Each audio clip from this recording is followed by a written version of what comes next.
अस्सलाम वालेकुम नाज़रीन, असांजे इंटरव्यू सेशन में तव्हां सभिनी खे भलीकार। नाज़रीन, मुंहिंजी कोशिशि इहा हूंदी आहे त तव्हांखे नवनि महिमाननि सां मिलराइजे ऐं अहिड़नि महिमाननि सां मिलराइजे जंहिंमां असांजे नौजवाननि खे का कम जी ॻाल्हि ख़बर पवे ऐं असां सभई जेको आहे सो कुझु न कुझु उन्हनि खां सिखी सघूं। अॼु असांजी ख़ुशकिस्मती आहे जो असां वटि हिकिड़ो अहिड़ो महिमान आहे जेको ॿाहिरां खां आयल आहे ऐं वधीक पंहिंजो तारुफ़ पाण कराईंदा, पर इहो चई सघां थी त उहे हिकु इंजीनियर आहिनि ऐं डॉक्टरेट उन्हनि जी कयल आहे बायोटेक्नोलॉजी में ऐं पाण हितां केमिकल इंजीनियर जेको आहे सो महिराण यूनिवर्सिटी मां करे विया। उन खां पोइ हुननि मास्टर्स कई डेनमार्क मां बायोटेक्नोलॉजी में ऐं फिनलैंड मां इंडस्ट्रियल एनवायरमेंटल इंजीनियरिंग में उन्हनि PhD कई। सो अॼु असां सां गॾु आहिनि डॉक्टर नरेंद्र खत्री। डॉक्टर साहब, तव्हांखे असांजे प्रोग्राम में भलीकार। अॼु तव्हां असांजे नौजवाननि खे ॿुधायो त तव्हां जेका फील्ड चूज़ कई आहे बायोटेक्नोलॉजी जी, उन जो आख़िर मतिलबु छा पर्पज़ आहे, उन जो यूज़ छा आहे ऐं उन जी अहमियत छा आहे अॼुकल्ह जे दौर में? उनखे सम्झायो थोरो असांजे नौजवाननि खे त आख़िर इहा शइ कहिड़ी आहे। तो सभ खां पहिरीं महिरबानी जो तव्हां मूंखे हीउ मौक़ो ॾिनो त जीअं आउं ॿुधाए सघां नौजवाननि खे त साइंस में काफ़ी शोबा आहिनि। उन्हनि मां हिकिड़ो इमर्जिंग टेक्नोलॉजी आहे जेको बायोटेक्नोलॉजी आहे। बायोटेक्नोलॉजी बेसिकली माना जो बेस जेको आहे त को माइक्रोब्स फॉर एग्ज़ाम्पल, त जेके माइक्रोब्स मां जेके प्रोडक्ट्स ठहींदो आहे उहो चाहे फूड हुजे, जीअं तव्हांजो पनीर आहे, यीस्ट, उहो आहिनि, या उन सां जेके ॿियूं ड्रग्स आहिनि माइक्रोब्स में जेनेटिक टेक्नोलॉजी करे तव्हां जेके आहिनि डिफरेंट ड्रग्स ठाहींदा आहियो, जीअं इंसुलिन आहे, त जा मक़सदु आहे त इंसाननि जी हयाती बचाए सघिजे थी। उनखां अलावा काफ़ी अहिड़ा इंडस्ट्रियल केमिकल्स आहिनि जेके अॻु में हेवी केमिकल्स यूज़ थींदा, जीअं वॉशिंग पाउडर आहे, त उहो जेको असांजे वाटर सिस्टम इकोलॉजिकल सिस्टम खे डैमेज पियो करे, त उन जी जाइ ते एंज़ाइम्स आहिनि, जेके एंज़ाइम्स बि तव्हां बायोटेक्नोलॉजी यूज़ करे उहो ठाहींदा आहियो त जीअं तव्हांजो वाटर या इको सिस्टम ख़राबु न थिए। त ऐं इन खां अलावा जेको प्लास्टिक्स आहिनि जेके तमामु ख़तरनाक आहिनि, तव्हां ॾिठो हूंदो त ख़ासि तौर ते शहरनि में जेको पोल्यूशन वग़ैरह आहे, त उन जी जाइ ते अल्टरनेटिव बायोटेक्नोलॉजी यूज़ करे तव्हां अहिड़ा प्लास्टिक ठाहे सघो था जंहिंखे बायोडिग्रेडेबल प्लास्टिक चवंदा आहिनि, त उहे जॾहिं ज़मीन में वञनि त पाणी ॻरी वञे, त जेको ई पोल्यूशन वग़ैरह जो इफेक्ट्स घटि आहिनि। ऐं अहिड़ो काफ़ी जेको आहे मक़सदु इहो आहे त तव्हां वटि हिकिड़ो रॉ मटीरियल्स जीअं हाणे कमंद आहे, कमंद मां त तव्हांखे शुगर केन मां तव्हां शुगर मिली वई, उनखां पोइ काफ़ी अहिड़ियूं शयूं आहिनि जेको तव्हांजो किचिरो आहे, वेस्ट आहे, उन मां तव्हां इथेनॉल ठाहे सघो था यूज़िंग बायोटेक्नोलॉजी। उन इथेनॉल मां जेको आहे तव्हां फार्मेसी इंडस्ट्री में इथेनॉल यूज़ थिए थो। उनखां अलावा गाॾियुनि में तव्हां ब्लेंड करे सघो था या इथेनॉल ते गाॾियूं हली थियूं, त उहो जेको तव्हांजो जेको ॿियो किचिरो आहे कमनि सां गॾु जेको बगास आहे, या उन मां बि तव्हां मोलेसिस जेको निकिरंदी आहे शुगर खां पोइ, उनखे तव्हां डीकम्पोज़ करे, अहिड़ो काफ़ी शयूं आहिनि। त जेको असांजो मुल्क एग्रीकल्चर कंट्री आहे त हिते रिसोर्सिस तमामु घणा आहिनि, टेक्नोलॉजी यूज़ करे तव्हां उन मां फ़ाइदो वठी सघो था। अच्छा, हींअर तव्हां एज़ अ डॉक्टर या डॉक्टरेट करण खां पोइ PhD करण खां पोइ तव्हांजो स्पेसिफिक जेको एरिया ऑफ वर्किंग आहे उहो कहिड़ो आहे? मुंहिंजो जेको मेन टॉपिक रहियो आहे उहो bio process engineering, mainly towards biopharmaceutical production, जीअं specially on the small scale to large scale. For example insulin आहे, हिकु मेडिसिन आहे, या एंटीबॉडीज़ आहिनि, त उनखे फार्मुलेशन थी उनखां पोइ पूरी दुनिया खे सप्लाई करणी आहे। जीअं कोविड वैक्सीन हुई त पूरी दुनिया खे सप्लाई करणी आहे, त ज़ाहिरी ॻाल्हि आहे हुनजो हिकिड़ो प्लांट हूंदो, हिकिड़ी इंडस्ट्री हूंदी, त हुते I am like more like a process engineer और scientist, how to produce in a mass scale so that we can have this medicine distribution जेका उहा आसान थी सघे। अच्छा, त माना तव्हां हिकिड़ी अहिड़ी सम्झो त प्रोसेसिंग में कमु था कयो, प्रोसेसिंग इंडस्ट्री में कमु था कयो, जिथे का बि प्रोडक्शन थिए त उहा मासिस ताईं तव्हां पहुचाए सघो उनजी जेका आहे सा। अच्छा, हींअर तव्हां ॿुधायो असांखे त असांजी जेका ही मतिलबु बायोटेक्नोलॉजी आहे उहा इनकलाबी तौर ते कहिड़ा कहिड़ा ॿिया जेके आहिनि से कमु करे रही आहे जंहिंसां असीं चई सघूं त हीअ टेक्नोलॉजी जेका आहे सा अॻिते हली इंसान जी तक़दीर खे तब्दील करे वठंदी? जी, अॼुकल्ह जेको आहे जीअं तव्हां ॾिठो हूंदो त बीमारियूं बि वधी रहियूं आहिनि, त उनजो हल जेको अॻे हूंदो उहो केमोथेरापी या जेके ड्रग्स ईंदियूं, हाणे जेको नओं ड्रग्स अचे पियो उनखे जीन थेरापी तव्हां ॿुधो हूंदो, त जीन थेरापी ऐं ॿियो काफ़ी अहिड़ियूं टेक्नोलॉजीज़ आहिनि त उनमें बायोटेक्नोलॉजी यूज़ थिए थी।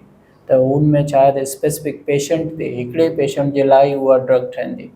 अच्छा, रादर देन हीअं जेको ड्रग्स जो कॉन्सेप्ट आहे त जनरलाइज्ड आहे, त पोइ हू स्पेसिफिक थींदी, त उनजे लाइ जीन थेरापी यूज़ थींदी। अच्छा, पोइ उहा जेका जीन थेरापी थींदी त उहा जॾहिं तव्हां ठाहियो ई हिकिड़े माण्हू जे लाइ था, हिकिड़े मतिलबु पर्सन जी जेको आहे जीन खे तव्हां चेंज था कयो, त उनजी कॉस्ट बि जेका आहे सा तमामु वधीक हूंदी, त छा उनखे असीं इहो चई सघूं था त उहा फ्यूचर में हली जेका आहे सा कॉस्ट इफेक्टिव थी वेंदी हली? जी जी, सभु शयूं वक़्त जे हिसाब सां ईअं ई हूंदियूं आहिनि। तव्हां ॾिठो हूंदो त कंहिं ज़माने में जेका बि नई शइ ईंदी आहे, इवन टीबी जो इलाज कोन हूंदो, हा, पोइ वरी टीबी जो इलाज आयो, आस्ते आस्ते टेक्नोलॉजी जो कॉस्ट इफेक्टिव यानी पोइ प्राइसिस किरंदी। यस, दैट्स ट्रू। अच्छा, असां चई सघूं था त तव्हां मतिलबु हाणे हिकिड़ो माण्हू आहे या हिकिड़ो कपल आहे, जेकॾहिं उन्हनि खे का अहिड़ी जेनेटिक जेका आहे सा डिसऑर्डर आहे जंहिंजो इफेक्ट उनजे ॿार ते पवे थो पैदाइश खां पोइ, त छा जेनेटिक टेक्नोलॉजी ऐं इंजीनियरिंग जेका आहे सा छा उन्हनि जी ट्रीटमेंट जेका आहे सा हींअर करे सघे थो, त उहा पॉसिबल आहे? हा, काफ़ी इनमें तरक़ी थी आहे ऐं अञा थी रही आहे, त काफ़ी इन सिलसिले में कमु हले पियो, ऐं उमेदु आहे त इहे मसइला हल थींदा टाइम जे हिसाब सां। ऐं इहो ई असां साइंसदाननि जो मिशन आहे त ॾिसूं किथे मसइलो आहे ऐं उन मसइले खे सम्झूं या सम्झण जी कोशिशि कयूं। पीयर रिव्यू हिकिड़ो साइंस में हिकिड़ो प्रोसेस आहे। पीयर रिव्यू मां मक़सदु आहे त जेको तव्हां ॿुधाईंदो त मूं ही फाइंडिंग कई आहे, त उन ते ॿिया बि जेके साइंटिस्ट आहिनि उहे उन ते वधीक राया ॾींदा ऐं उनखे फॉलोअप कंदा ऐं उन सां रिलेटेड एक्सपेरिमेंट कंदा। त इहो हिकिड़ो शायदि साइंस इन जे करे ई हले थी छो त पीयर रिव्यू प्रोसेस आहे।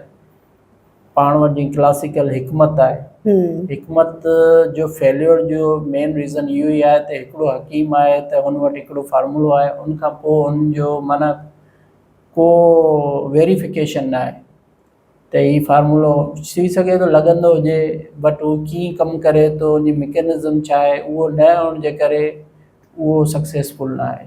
या हिकिड़े माण्हू ते असरु करे थो, ॿिए माण्हू ते उनजो इफेक्ट कीअं थींदो। त जेको साइंस में पीयर रिव्यू प्रोसेस आहे त उहो हिकिड़ो प्रोसेस डिफाइन आहे, हिकिड़ो प्रोटोकॉल आहे, त उनजे तहत उहो सभु रिव्यूज़ माना ॾिसनि था, त उनजे करे उन्हनि जो माना वैलिडिटी वधीक आहे। अच्छा, जेका ही बायोटेक्नोलॉजी आहे इन जा जिथे इलाही सारा फ़ाइदा आहिनि, उते असीं चई सघूं था त इन जा कुझु नुक़सान बि जेको आहे सो इंसान खे भोगणा पवनि था या भोगींदो हूंदो या अॻिते हली भोगींदो, अहिड़ो कुझु तव्हां सोचो था बीइंग एन स्पेशलिस्ट? मां ईअं चवंदुसि जीअं हाणे आउं तव्हांखे ॿुधाए थो सघां त जीअं कुझु कंट्रीज़ जा कुझु कंसर्न्स आहिनि, जेनेटिकली मॉडिफाइड फूड, सोयाबीन आहे या कुझु ॿिया अहिड़ा आहिनि, त उहे कुझु कंट्रीज़ में बैन आहिनि। उनजो रीज़न इहे आहे त उहो कंट्रीज़ अञा चवनि था त अञा इन जे मुतलिक़ एतिरी वधीक प्रॉपर स्टडी न थी आहे त उहो अञा हुन शइ खे जेको आहे अलो न पिया कनि, पर कुझु कंट्रीज़ में इहो हली रही आहे त हीअ डिबेटेबल आहिनि कुझु शयूं। बट हमेशह जेका बि नई टेक्नोलॉजी ईंदी आहे त उनखे रेज़िस्टेंस त हूंदी आहे, त कुझु कंट्रीज़ या कुझु नेशन्स जेके आहिनि उहे अर्ली अडॉप्टर्स हूंदियूं आहिनि, ॿियो हूंदियूं आहिनि उहे ॾिसंदा आहिनि त अच्छा हिते हीअ शइ हले पई त पोइ ॾिसूं पाण बि कल्चर में जेको आहे सो अची वई आहे त पोइ असीं जेको आहे उनखे अडॉप्ट कयूं। जॾहिं बि का नई टेक्नोलॉजी ईंदी आहे त उनजी इन्वेंट थियण खां पोइ या अचण खां पोइ हिकदमि जेको कैपिटलिस्ट हूंदो आहे उहो उनखे कैप्चर कंदो आहे ऐं उनखे जेको आहे सो ईअं सम्झो त उनजी सॼी अथॉरिटी पाण वटि खणण जी कोशिशि कंदो आहे। त हींअर असां चई सघूं था त मार्केट में कैपिटलिस्ट जेको आहे उहो जेका आहे न टेक्नोलॉजी जो मालिक थी वियो आहे ऐं आम माण्हू खे जेतिरो फ़ाइदो पहुचणु खपे इन टेक्नोलॉजी मां उहो पहुचण खां वधीक जेको आहे उहो कैपिटलिज़म जेको आहे उन मां कमाए रहियो आहे। Most of the western countries are capitalist countries. त उन्हनि जो उहो हिकिड़ो निज़ाम आहे, उन निज़ाम जे तहत इहे शयूं कमु कंदियूं आहिनि। त जॾहिं बि का नई छो त रिसर्च में काफ़ी इन्वेस्टमेंट लॻंदो, इन्वेस्टमेंट मां मक़सदु फाइनेंशियली प्लस टाइमिंग। त जेकॾहिं को बि साइंटिस्ट या को बि यूनिवर्सिटी या को कंपनी का नई शइ इन्वेंट करे थो त हुनखे पेटेंट कंदा आहिनि।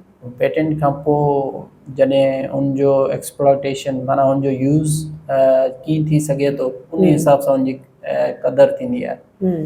त पोइ इहो हिकिड़ो उन्हनि जो प्रोसेस आहे ऐं उन प्रोसेस ते इहे शयूं थींदियूं आहिनि। अच्छा, जेकॾहिं उन पेटेंट थियल जेका असीं चऊं था प्रोडक्ट आहे या असां ईअं चऊं त उनजे मथां जेका रिसर्च थी आहे उनजे मथां बि गवर्नमेंट जो जेको आहे सो पैसो ख़र्च थींदो आहे या कैपिटलिस्ट जेको हूंदो आहे उहो पैसो ख़र्च कंदो आहे हुते? मुख़्तलिफ़ क़िस्मनि जूं एप्रोचिस आहिनि।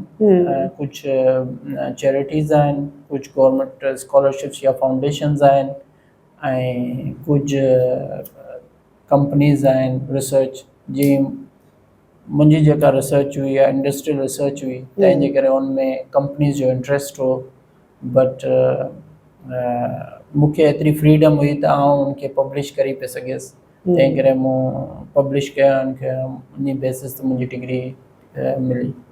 बट समटाइम्स तव्हां पब्लिश न कंदा आहियो, उनखे पेटेंट कंदा आहियो। असां जॾहिं बि का रिसर्च कंदा आहियूं त असांखे वटि ॿ ऑप्शन हूंदा आहिनि जॾहिं रिज़ल्ट ईंदी आहे या त उनखे असां पब्लिश कयूं। पब्लिश करण जो मक़सदु तव्हां दान करे छॾी, माना हाणे ॿिए माण्हू खे ख़बर पवंदी त तव्हां छा कयो आहे। पेटेंट करण जो मक़सदु हूंदो आहे त तव्हां उनखे फाइनेंशियल इंट्रस्ट आहिनि त इनखे कीअं एक्सप्लॉटेशन कजे, त इहो हूंदो आहे। मतिलबु जेकॾहिं पब्लिक सेक्टर में जेकॾहिं तव्हां कमु कयो पिया त पोइ पब्लिश थी सघे थो, पर जेकॾहिं प्राइवेट कंपनीज़ जेके आहिनि से उनखे या को प्राइवेट कैपिटलिस्ट जेको आहे सा कंपनी उनखे पैसो ॾेई ऐं रिसर्च कराए पई त पोइ तव्हां उनखे पब्लिश नथा करे सघो।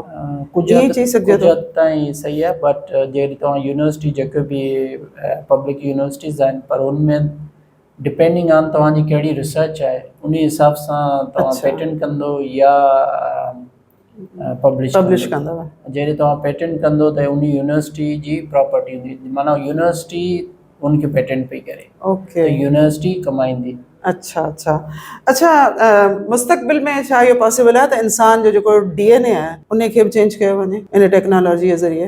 हीउ काफ़ी डिबेटेबल क्वेश्चन आहे। तव्हां असांखे मुख़्तसिर हुन जो जवाबु ॾियो। मुख़्तसिर आउं इहो चवंदुसि साइंस में जीअं जीअं तरक़ी थिए थी त काफ़ी तब्दीलियूं या काफ़ी नयूं शयूं अचनि थियूं, त पॉसिबिलिटी त आहे। पॉसिबिलिटी आहे। जेकॾहिं पॉसिबिलिटी DNA खे चेंज करण जी आहे त पोइ मुस्तक़बिल में जेकॾहिं इंसान जो DNA चेंज थो थिए त उन जी जेका फॉर्म ऑफ ह्यूमन मतिलबु आहे उहा कीअं तब्दील थी सघे थी? इन सिलसिले में काफ़ी कंसर्न्स आहिनि त की इन शइ खे एतिरो अॻिते वधण खां रोकजे ऐं कुझु इथिकल गाइडलाइंस आहिनि त तव्हांखे कहिड़ो कमु करे सघो था, त उन सिलसिले में कमु हले पियो, छो त इंसानी रहणु घुरिजे मुंहिंजे ख़्याल में। अच्छा, जॾहिं तव्हां रिसर्च कंदा आहियो, तव्हां वेस्ट में रहो था, तव्हां काफ़ी शयुनि खां तव्हांजे वैल्यूज़ खां तव्हांजा नॉर्म्स खां तव्हांखे वाक़फ़ियत थींदी हूंदी। छा जॾहिं तव्हां साइंस जे फील्ड में कमु कयो था या मुख़्तलिफ़ माण्हू ते कमु कनि था त उते जेको मज़हबी हल्को आहे, जेको चर्च आहे या जेको को बि मज़हबी जेको मतिलबु अथॉरिटीज़ आहिनि, छा उन्हनि जो बि इन्फ्लुएंस हूंदो आहे इन क़िस्म जी स्पेशली जेका तव्हांजी जेको कमु जेको थिए पियो? एतिरो इन्फ्लुएंस त न आहे, बाक़ी कुझु रिसर्च या उन ते कॾहिं कॾहिं कुझु मीडिया वग़ैरह जो प्रेशर रहे थो। जीअं तव्हांखे मूं ॿुधायो त जेनेटिकली मॉडिफाइड जेके क्रॉप्स आहिनि या उनजा जेके साइंटिस्ट आहिनि त कॾहिं कॾहिं उन ते सोसाइटी जो वधीक प्रेशर थो रहे त हीअ तव्हां ग़लति कमु करे रहिया आहियो या ही। ऐं साॻिए नमूने जेकॾहिं कुझु अहिड़े टाइप जी रिसर्च आहे जेको जीअं बर्थ कंट्रोल आहे या अहिड़े टाइप जूं कुझु शयूं आहिनि त उन्हनि साइंटिस्ट खे बि कुझु थोरो घणो प्रेशर ईंदो आहे बट या। अच्छा असां बीइंग अ ह्यूमन ज़ाहिरी ॻाल्हि आहे त करोड़नि सालनि खां वठी पंहिंजो हिकिड़ो DNA जेको आहे सो डेवलप कयो आहे ऐं असां अॼु हिन जेको आहे सो सेपियन जे सूरत में हिते मौजूदु आहियूं त असां ज़ाहिरी ॻाल्हि आहे त मुख़्तलिफ़ बीमारियूं पंहिंजे DNA में खणी हलूं पिया। छा इहो मुमकिन आहे त असां उन्हनि बीमारियुनि जो इलाजु जेको आहे उहो अॻिते हली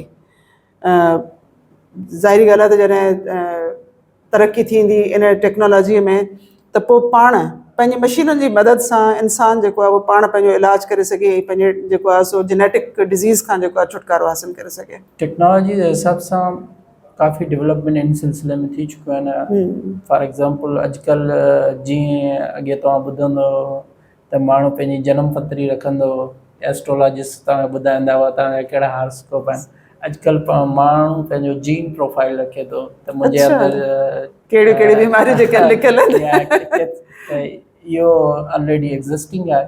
अच्छा ऐं इन हिसाब सां जेके आहिनि काफ़ी जेके छा चइजे एनालिटिकल टेक्नोलॉजी काफ़ी डेवलप थी वई आहे। फॉर एग्ज़ाम्पल तव्हां CGM ग्लूकोज़ ऑनलाइन माना हिकिड़ो तव्हांखे हिते ग्लूकोमीटर टाइप हिकिड़ो हिते सेंसर ग्लूकोज सेंसर तव्हांखे हिकिड़ो लॻंदो त उन 2 हफ़्ता कंटिन्यूसली तव्हांखे रिपोर्ट पे मिलंदी तव्हांजी ब्लड शुगर केतिरी आहे। हू तव्हां ऐप या तव्हां पंहिंजी स्मार्ट वॉच में फॉलोअप करे सघो था। इन हिसाब सां काफ़ी अहिड़ियूं नयूं जेके आहिनि जेके एनालिटिक्स जेके अॼुकल्ह तव्हांखे लेबॉरेटरीज़ में वञणो थो पए उहो तव्हांजे फ़ोन में या अहिड़ी को स्मार्ट डिवाइस में हूंदियूं। मतिलबु आर्टिफिशियल इंटेलिजेंस जे थ्रू असां उन्हनि खे जेको आहे सो करे सघूं था।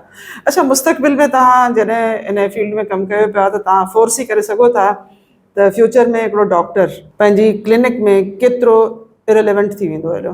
ऐं ईअं त न चवंदुसि त डॉक्टर इरेलेवेंट थी वेंदो बट डॉक्टर वटि उहे टूल्स जीअं मां तव्हांखे ॿुधाया जे तव्हां डॉक्टर जा पेशेंट आहियो त तव्हांजी ग्लूकोज मेजरमेंट जी हिते रिपोर्ट आहे उहो कनेक्टेड आहे त जीअं तव्हां क्लिनिक में वेंदा त डॉक्टर वटि उहो प्रोफाइल तव्हांजो ॾिसी उन हिसाब सां तव्हांजो बेटर ट्रीटमेंट करे सघे थो त टाइप 2 डायबिटीज़ हिन जी जेको आहे शुगर फॉर एग्ज़ाम्पल 3 खां 5 बजे जे दौरान छो वधे थी त डॉक्टर खे हिकिड़ी सुठी इंफॉर्मेशन मिलंदी जॾहिं हू तव्हां डिबेट कंदो त उन टाइम ते तव्हांजी कहिड़ी एक्टिविटी आहे, तव्हां छा खाईंदा आहियो, छा एक्सरसाइज कंदा आहियो या उन हिसाब सां डॉक्टर तव्हांजो सुठो ट्रीटमेंट करे सघे थो। त मुंहिंजे ख़्याल में डॉक्टर जी नीड ख़तमु कोन थींदी बट तरीक़ो थोरो मुख़्तलिफ़ थी वेंदो।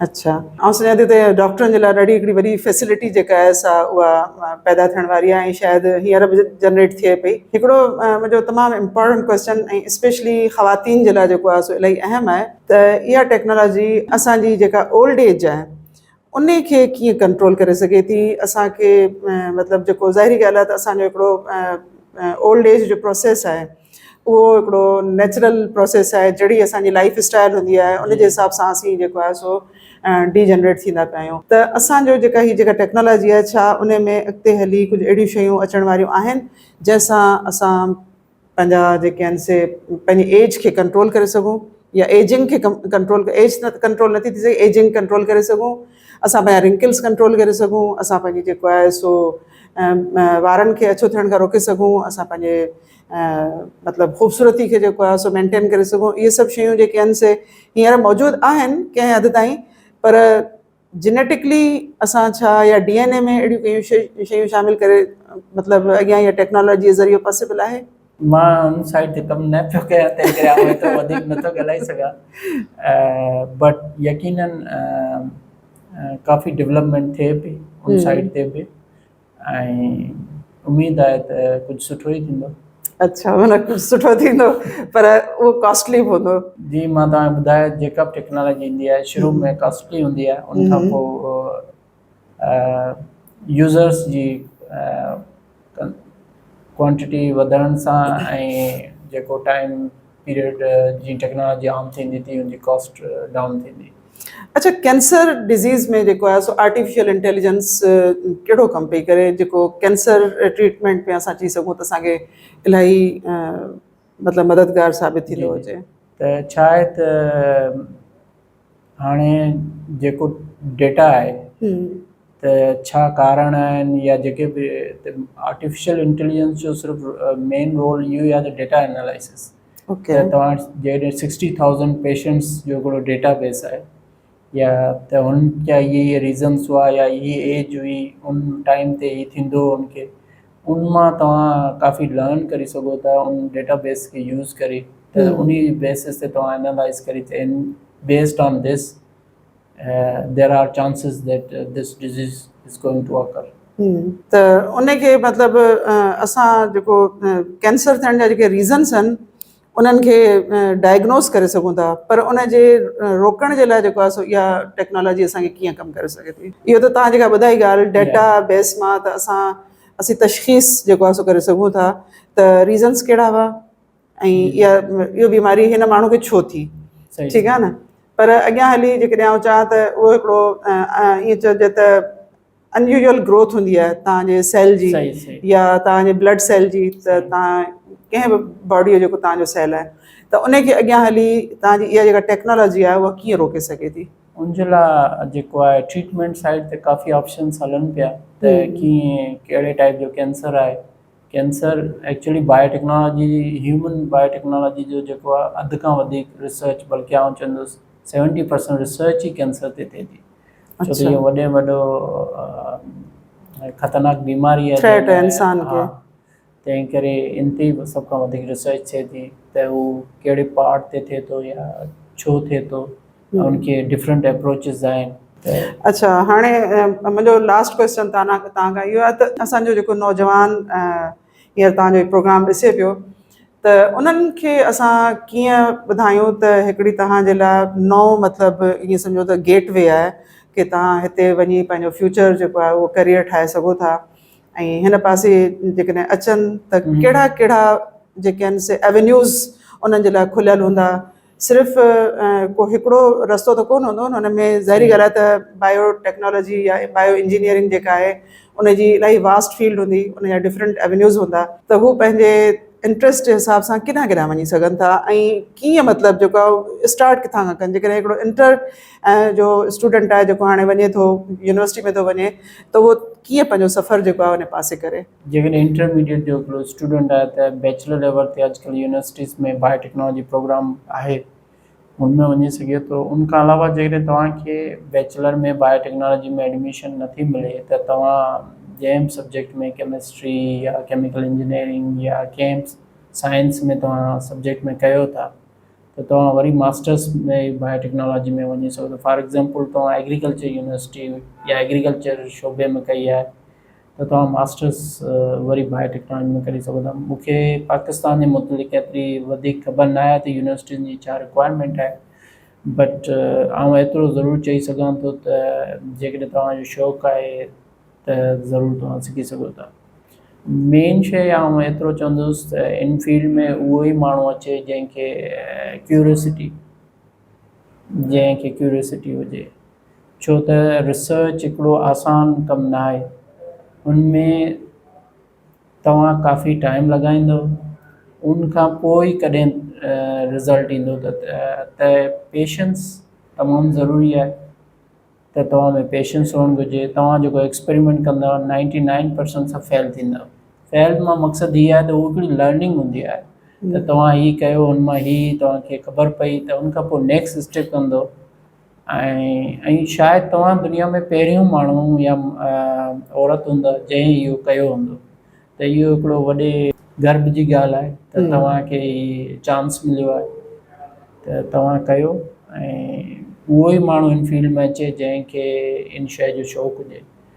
ऐं आउं इहो चई सघां थी त जॾहिं मुंहिंजी तव्हां सां मुलाक़ात तव्हांजे हिन मतिलबु मास्टर्स करण खां पहिरीं जी मुंहिंजे तव्हां ग्रेजुएशन में हुआ त मूं ॾिठो पिए त जंहिं रोड मैप खे तव्हां ठाहियो हो उन रोड मैप खे तव्हां खणी हलिया आहियो ऐं अॼु तव्हांखे ॾिसां पई त तव्हां पंहिंजी डॉक्टरेट कंप्लीट करे तव्हां पंहिंजी जेको आहे सो हिकिड़ी इंडस्ट्रियल जॉब आहे उन सां कनेक्टेड आहियो त इहो रोड मैप जेको आहे इन खे कंप्लीट करण जे लाइ तव्हां चओ था त हिकिड़ी सीरियस एफर्ट जी ऐं क्यूरियोसिटी जी ज़रूरत आहे सो थैंक यू नरेंद्र साहब तव्हांजी वॾी महिरबानी तव्हां असांखे पंहिंजो क़ीमती टाइम ॾिनो नाज़रीन तव्हांखे उमेदु आहे त असांजो नरेंद्र खत्री साहब जिन सां जेको हीउ प्रोग्राम असां कयो आहे तव्हांखे पसंदि आयो हूंदो ऐं तव्हां इन मां इलाही कुझु सिखियो बि हूंदो जेकॾहिं तव्हांखे हिन फील्ड में अचण जो शौक़ु आहे त तव्हांखे इन जे लाइ पंहिंजे ज़हन में हिकिड़ो रोड मैप ठाहिणो पवंदो ऐं तव्हांखे सीरियस एफर्ट वठी ऐं तव्हांखे मुस्तक़िल मिज़ाजी सां उन रोड मैप ते हलणो पवंदो